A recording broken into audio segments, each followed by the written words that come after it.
Speaking of Contender Series, we have a late addition to this card. And while it's not Contender Series, it is the finale of Tough. The Ultimate Fighter is airing, I think, literally right now.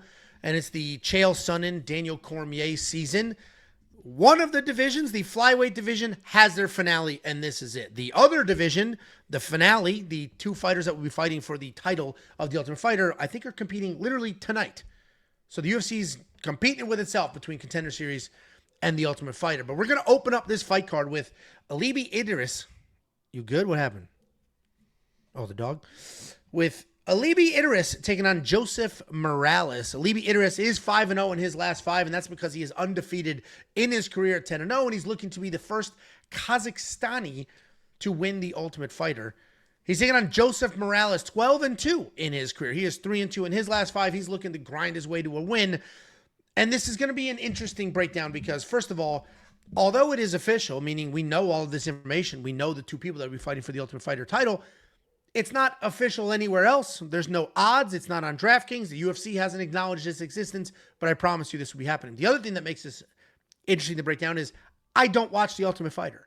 Now, I went back and I watched all the fights and I did the historical research, but I don't watch the actual Ultimate Fighter. So if there's any drama or plot lines, that's not in this breakdown. Not even the order they got drafted in, none of it. We got Alibi Idris. He is a proud Kazakhstani, and he fights like one. If you've seen any of the Kazakhstanis fight, he fights very similar. He's loose on his feet. He's got fast hands. He's comfortable in all positions. He's so comfortable on his feet, and he has such nonstop forward pressure that he'll just go ahead and spin around for no reason more often than you'd like. He's not afraid to mix it up. He's got good wrestling, but he is squarely putting that wrestling as a plan B. He's taking on Joseph Morales, whose wrestling is plan A. He's a solid wrestler, a good grappler. He doesn't desperately shoot takedowns, but when he does shoot takedowns, he's got good control, good patience. His striking, not unbelievable, but he can take a shot. He's tough as hell. His issue on the feet is he's a bit too patient. But he does a good job bobbing and weaving, and he avoids some of the chaos that comes his way. This is a brand new matchup. We have no odds whatsoever. Nothing that even resembles a hint of an odd. So I have no idea what to imagine here as far as round lines are concerned, what to imagine as who's going to favorite. So I'm breaking this down raw and clean, and I am leaning the Kazakhstani. Morales is super tough. You could argue that his Ultimate Fighter semifinal fight should have Somebody throw a fucking punch. Should have gone the other direction, or the way the Ultimate Fighter works is you get a couple of rounds. If there's not a clear winner, you get another one. I am going to lean Idris here because while his striking is a little too ridiculous and he spins too much, which might open up the takedowns for Joseph Morales, I like Idris' striking a lot better. I like the pressure. Joseph doesn't love pressure. And I'm hoping Idris can defend all the takedowns. So I'm going to go with Idris here. Jacob, did you happen to break down this fight? Uh-oh, the Frenchie's in trouble. I did. And what are your thoughts? I think this French guy's about to fuck up. Oh my God, a headbutt. Oh my God, we have quite possibly DQ illegal headbutt. This Frenchie is crying on his back because of a headbutt, acting like a Frenchie. Literally crying on the mat. Sounds like a very French thing to do, huh? That was a very illegal. He did that on purpose. That was a Pierre Rodriguez fucking headbutt there too. He literally went whap right on his eye. He didn't get cut, but he is acting like a little bit of a Frenchie right now. You're fine, buddy. Yeah, I like.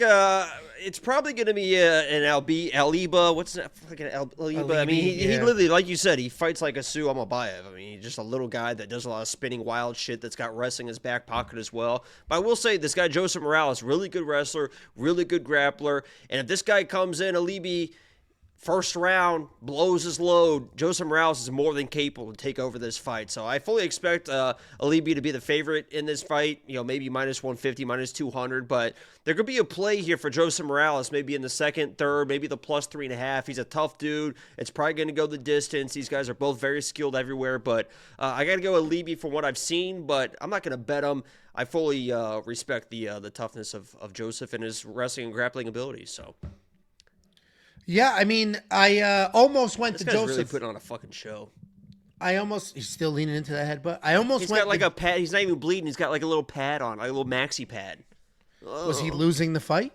No, it just started. He got a leg caught and he got taken down. The guy just wham, wham. I almost picked Joseph because I am concerned that Alibi is going to literally spin. Like, he spins way too much. And then all Joseph has to do is duck under it, take a shot. But I was like, you know what? I'm going to go with the undefeated kid who will lay it on the line, who does have wrestling. What is this guy doing? That's the direction I went. We have no picks. We have no bets. We have no round line leans. None of that exists as of this moment, Tuesday night, because it's not out there in the wild. But later in the week, if you're watching this, we may have some bets. We may like have a tiny little bump. Like, it's like, what is he doing? Being French. Oh well, while he gets his croissant, you can go ahead and unlock. Steve Urseg. I'll do my little Steve Urseg rant real quick. Hell yeah. WeWantPicks.com. Click become a member at the top. Listen, I'll do my very quick little Steve Urseg rant.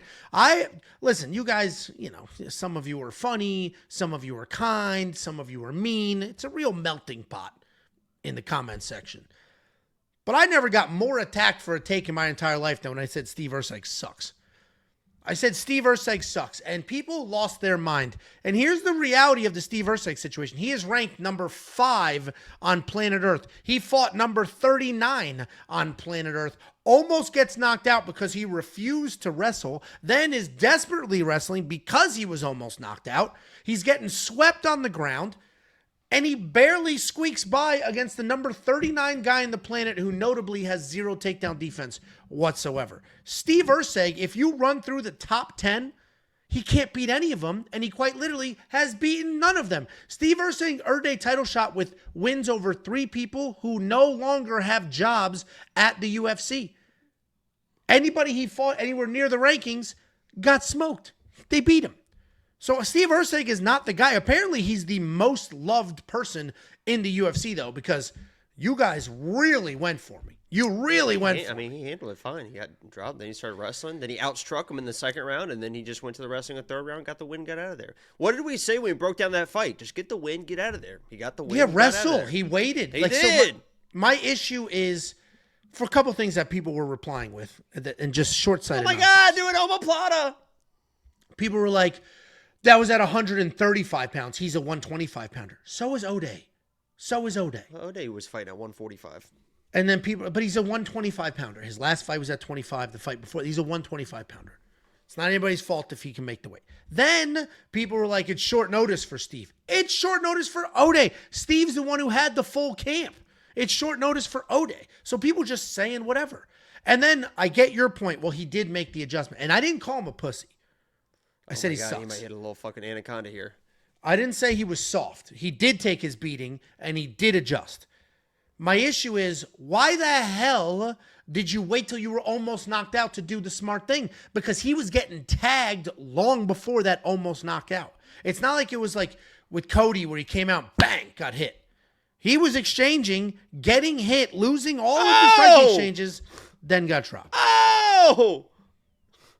So, yes. That was my issue with him, and then a sharp brother has the same take. Steve stayed striking with him way too long. He should have immediately wrestled. I like the way you said that, brother. A sharp That's brother. how it's spelled. I didn't eliminate letters to be cool. I read it verbatim.